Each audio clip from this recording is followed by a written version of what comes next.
All right, here Right. we are, still slash yet again at the Equinox Studios very virtual open house. It's a delight to be here. Absolutely. Um, we are doing this clearly in a Zoom fashion because we wanted to make sure we got as many Equinox artists some screen time, some art time as we possibly could. So we are excited right now to be hanging out with Aaliyah Gupta. And she's going to introduce us to herself and her space, and then we'll look at some rad art. So, hi, Alia. Hey Kay, hey work, how are you guys doing? Great. It's another beautiful Well, day in Seattle. it is. It's been really gorgeous this afternoon. And I have to say, I'm happy to be in the studio today. It's been a while. There've been times when I'm in the studio and then I'm not because of work. But today feels really good because the sunlight was streaming in and I was just channeling all our very open house events in the past and thinking about the pros and cons of doing this on Zoom. The best thing is my family and friends across the globe are going to be able to tune in and see this, right? That's what an asset that is. Isn't that great?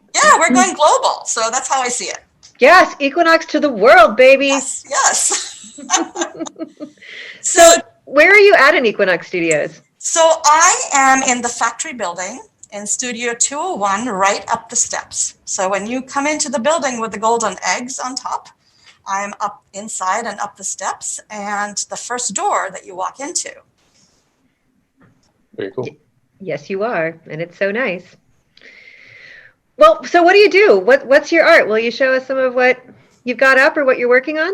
Yes, I will. In fact, I set up a bunch of pieces in my studio that I feel like we'll have a conversation with each other, right?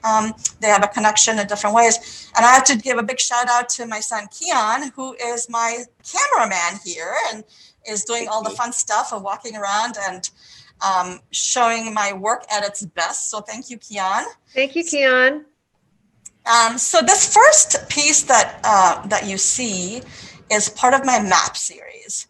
And it's a very, very long piece. And it took a lot of work to do because if you see all of the map structures on there, they're all burnt. I use a burning tool on mulberry paper, like kind of like a hot pencil, right? So I draw with it, and as the heat touches the paper just melts away. And so it's a really interesting process. I discovered it a while back, a few years ago, when I was in a residency program in Wyoming, actually.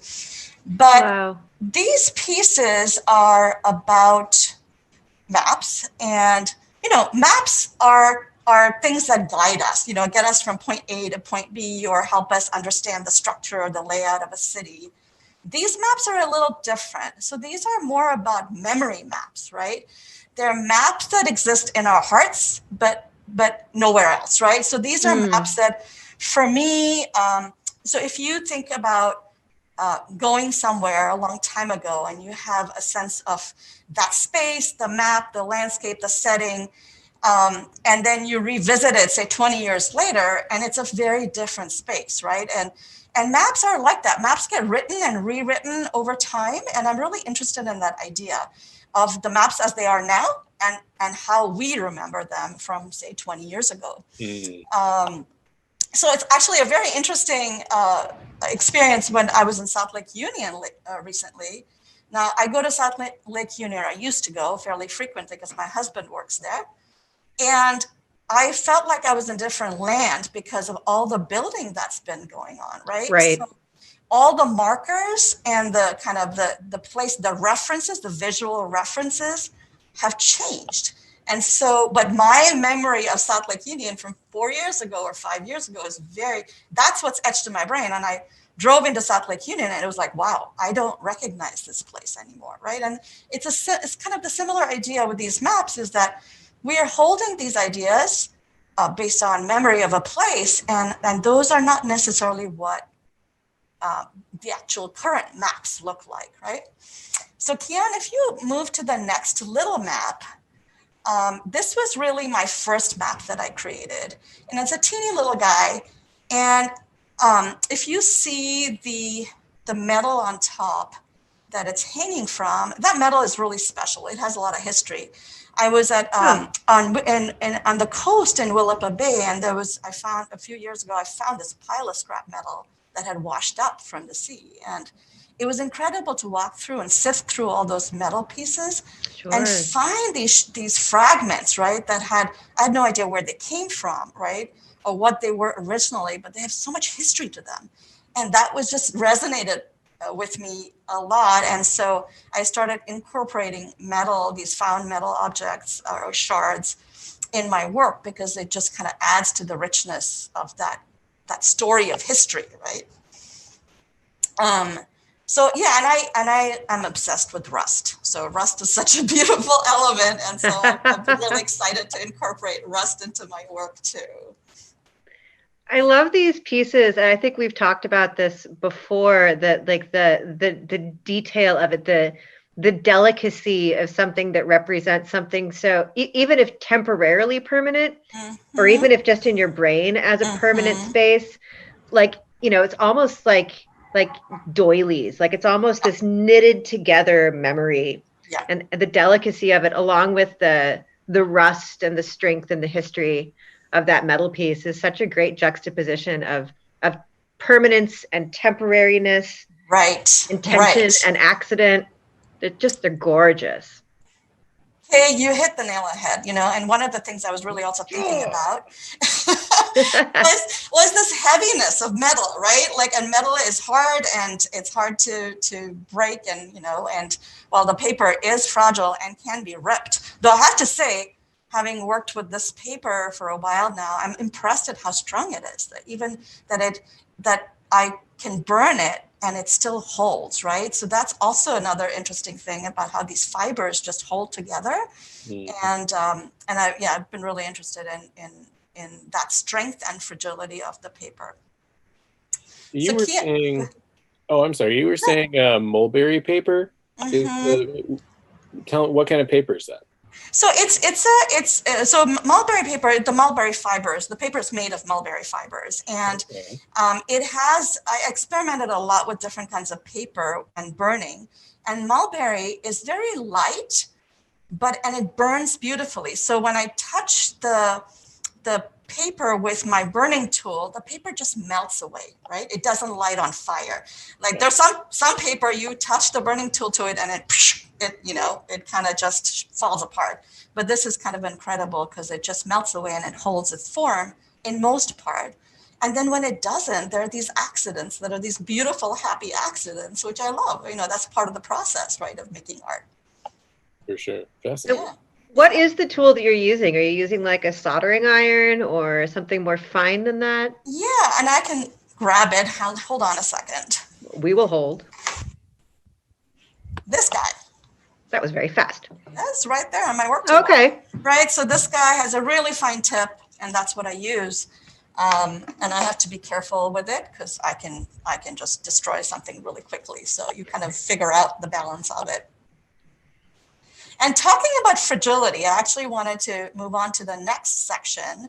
And Kiana's going to walk over to my middle wall in my studio, because there's a piece that is part of the same map series, and it's different in that it's much larger, and I have a layer of porcelain slip on it, so it's basically liquid clay. Oh, wow. Yeah, well, I'm lucky. I have a studio neighbor, Sarah Kay, who's awesome, and she is a fabulous ceramicist. And the beauty of being in a community like Equinox is that you get to play with your neighbor's things. So, exactly. Sarah, right? And so Sarah brought me over a bunch of slip one day because we were talking about process and experiments. And I started brushing the porcelain slip over paper to see what it would happen, and it got really interesting because it coats and the paper holds it in some places, and then once it dries in other places it sloughs off, right? So it becomes certain textures become really beautiful. It's almost like elephant hide in parts, right? That wrinkly surface, which I love. And then in parts, it's holding on really quite strong. But one of the reasons this piece is really interesting to me and this process is that over time, more and more of that slip will fall off, right? It is pretty fragile, right? Every time I move it, some pieces just drop off, right? And so in 5 years from now, there may not be any slip on it, but so it's kind of an ongoing process with that particular piece, right? It's changing and evolving over time. So I'm really interested to see what happens like a couple of years from now, how much is still on there and what the history of that slip is on the surface of the paper, right? So it's a similar process. I burned all the holes in there, and then when the slip was brushed on, some of the paper just kind of squiggled up and squished up and did some interesting folds, right? And so it's become has a little more dimension to it, and that's also been really fun for me. Very cool. I see that definitely playing in with the fragility and the temporary permanence of the other map pieces that you're doing. Mm-hmm. And I think that I definitely see the map quality in that, but maybe expanding more from a literal sense of like streets and blocks into spaces and voids, and how that holds our memory in our space. That's a great piece. And I love the color in it. Like, I think elephant is a good like palette genre for that. Like with the grays and the ashy whites. Mm-hmm. Really cool. Yeah. And so, I continued experimenting with the porcelain slip. And so, Kian, if you want to walk over all the way to the right, I have a couple of pieces up there that are very different, but have the same kind of concept, right? Conceptually, they're about maps, but this is more like, if you think about aerial, if you're in a plane looking down, for example, on farmland or whatever you're flying over. And I was thinking of, how land gets, the shapes on the land, right? When you're looking down on it, and how interesting that is. And even when you're over a city and you're looking at all the blocks of the city from up above. And so I coated my paper, the printed paper that I have there. Those are all block prints that I've made over time. And then I coated them with the slip and assembled them. And it's the same thing, right? Like as you're assembling them, some of the slip kind of powders off. And there's this delicacy there when you get up close, because you see little bits of slip just clinging on. And then there are broader swaths of slip that are quite fine and happy there, right? And some parts are really crumbly. And that's kind of what our land is like, right?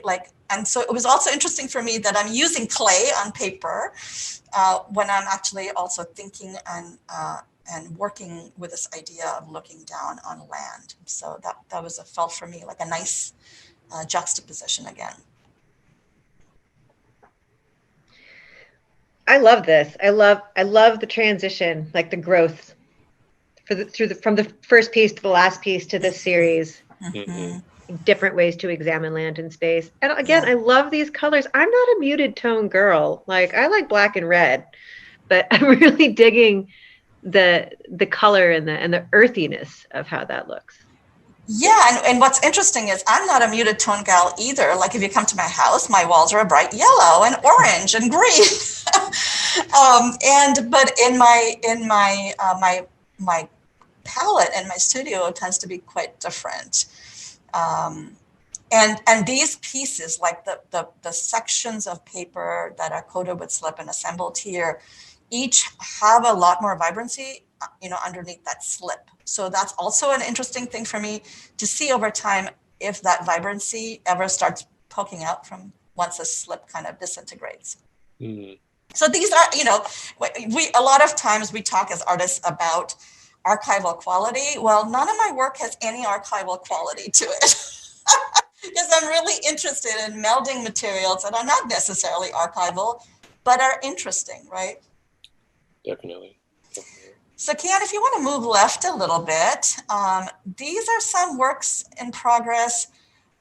Kay, in work you saw an iteration of this last time, and as I've come in periodically to the studio, I've just been adding to it, and then one piece became two pieces. They're pretty different, but I'm still kind of just adding to them and playing with them whenever I come in.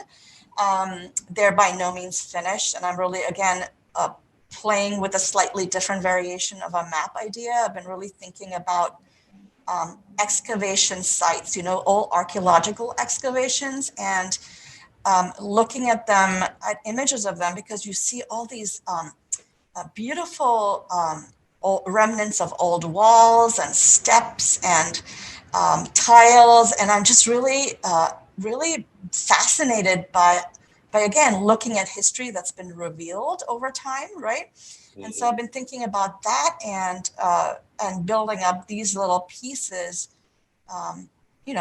with that in my mind. So I'm really curious and interested to see where this goes. I think these will get bigger, but it's hard to tell. So right now I'm playing with color, and again, it feels like a very quiet palette here again. And it might get a little wilder over time. I don't know yet. So stay tuned for the next time, right?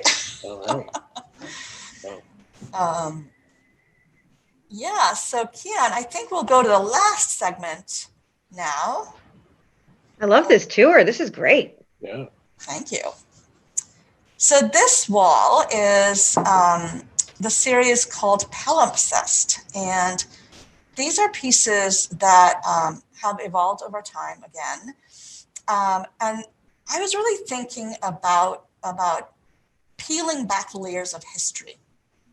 That's kind of what this piece is about. And if you think about the land that you stand on, right, there's so many layers underneath it. And if you, as I think I've said before, if you go to Pioneer Square, there's a whole city under the streets and sidewalks there, right? Right. But we don't think about those spaces underground. And so here, what I'm thinking about is like physically peeling back layers, and what would those layers look like? And often, over time, layers get compressed, right? And they get fused together, they become one glommy thing. Mm-hmm. And you don't know where things start and where things end, right? And so, and things are fragmented. I'm really interested in the idea of fragmentation too. And so the idea here is really like I'm excavating these layers and finding and repairing, in a sense, attaching things to each other to make more sense. And a lot of these pieces have mesh in the back of them. Sometimes the mesh is visible, sometimes it's not. But I loved working in this way because it was so intuitive for me. And I'm not a person who does a lot of pre-drawing or sketching. And I really work kind of with the materials and the process, let the process kind of develop as it goes. So this was a really fun time for me to do these pieces because again, I could really play with a bunch of color and a bunch of texture and, have fun with it. They're all paper and they're assembled and mounted on a panel. So that you can, if you get up close, you can see the layers of paper kind of sitting on each other. Yeah. And that's the same mulberry paper? No, this is a different paper. It's a heavier mulberry. It's also mulberry, but it's a heavier paper, so it can take the ink and the wash and I use actually a process called, these are all made out of wood blocks. So the paper that you're seeing that's been cut up and it's all wood block, and I use a technique, it's a Japanese technique called mokuhanda, which is instead of using printing ink on your wood blocks and printing with that, I paint the wood blocks with gouache or with watercolor.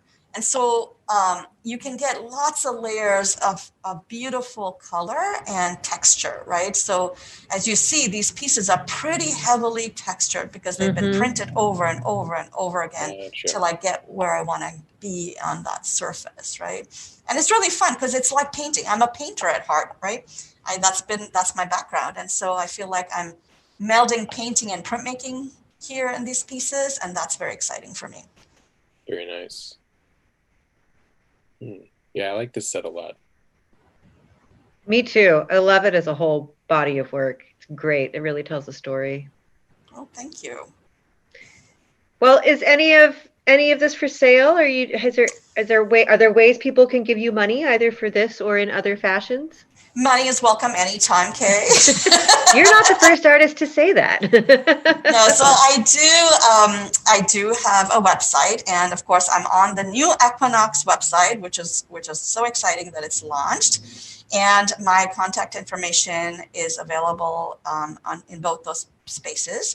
And my email is available, so people can email me. That's the easiest way to get in touch with me. Sure. So yeah, if you have, and if you just want to, for those of you who just want to chat about work, feel free to email me. That's always exciting, in this time where we're all kind of confined to our own spaces, we can still talk over Zoom, this wonderful medium called Zoom, and interact in ways that are different and accessible. Absolutely. That's great. Yeah, your info is up on the screen right now. Yeah. Work, do you have any other questions for Aaliyah? And I can't think of any. It was a great explanation. Yeah, that was very thorough. Yeah. Well, before we end, I just want to say a huge thank you to all of you for making this happen. And that you guys are just the best. And the best wanderers in the world, I have to say.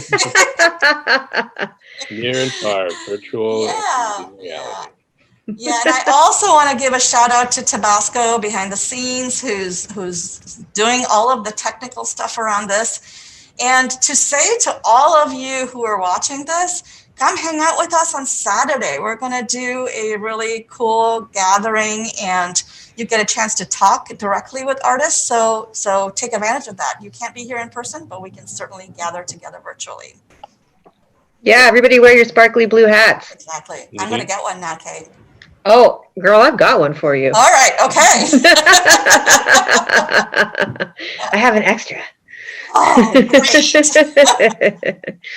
Fantastic. Well, Aaliyah, I want to thank you so much for taking the time to plan and prepare and show us around your work and explain it in such great detail. Really been wonderful to see it, and it's nice to see half your face. Yes. Really, yes. Quite lovely. And do you have any parting words for the folks watching? Well, all I can say is that I'm excited that you're watching and that you're supporting art and artists, and you're continuing to be engaged, because we all need to be, right? And so this is such a fun way of doing it. And I would say stay in touch, everybody. You heard it here, folks. Thank you both. All right, Aaliyah, thank you so very much. You're fantastic. You both are fabulous. Yeah, well, we do what we can. You do. And now we're going to go check out some other art by popping over to a commercial break. So we'll see y'all back in a bit.